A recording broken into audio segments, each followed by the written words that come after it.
Radhe Radhe friends, મારો હસબન્ડને interview આપવા સુરત જવાનું હતું, તો મેં બી કીધું કે ચાલો મેં બી ફરી લઉં, એટલે અમે ઇન્ટરવ્યૂ આપવા જઈએ છીએ અંકલેશ્વરથી સુરત. અહીં રસ્તામાં બતક દેખાય છે, મસ્ત બતક છે, ધોળી ધોળી બતકના જોડા કઈ ચાલ્યા ખબર નહીં. અમે બી નીકળી ચાલ્યા એમને હાથે હાથે સુરત જવા. સુરતનું મેન રોડ આવી ગયું છે 30 કિલોમીટર. પછી વચ્ચે નદી દેખાય છે, મસ્ત નજારો દેખાય છે, મસ્ત નજારો એન્જોય કરતી જાઉં છું. અમે 8 વાગ્યાના નીકળ્યા છે સવારના, પછી અહીં 12 વાગે પહોંચ્યા છે ભટાર બાજુ. તો થાકી ગયા એટલે થોડીક વાર બેઠા છે અહીં. પછી અમે નાસ્તો કરવા ઊભા રહ્યા જલારામના કઢી ખીચડી પાસે.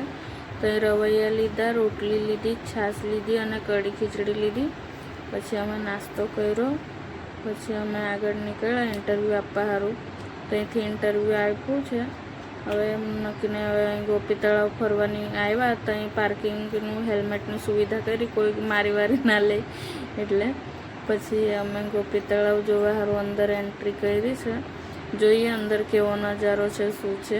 એકવાર આવી ગઈ છું અહીં મેં, એટલે મને ખબર છે થોડું ઘણું કેવું છે તે. પછી અમે ટિકિટ લઈશું. ટિકિટ લીધી 60 રૂપિયા થાય એક જણના, પાર્કિંગના 10 રૂપિયા. પછી અંદર એન્ટ્રી કરી. અંદર જોયું તો આખું મોડું ઓફ થઈ ગયું, પહેલાં જેવું કશું જ રહ્યું નહીં, બધું ખંડાર થઈ ગયું છે. આ બધું કશું વોટરફોલ જેવું કશું નહીં. પહેલાં બહુ મસ્ત વ્યૂ હતો. આ વ્હાઈટ ફૂલ દેખાય છે ખાલી હારા, બાકી સૂકું સૂકું છે બધું. ના પાણી છે ના કંઈ છે, થોડુંક જ તળાવ છે, આ થોડુંક જ પાણી છે. અને અંદર પેલી વાવ હતી એના અંદર બી પાણી હતું. આ વાવ છે ગોપીની, તો અહીં પાણી હતું. તો હવે જોઈએ કેવું છે અંદર.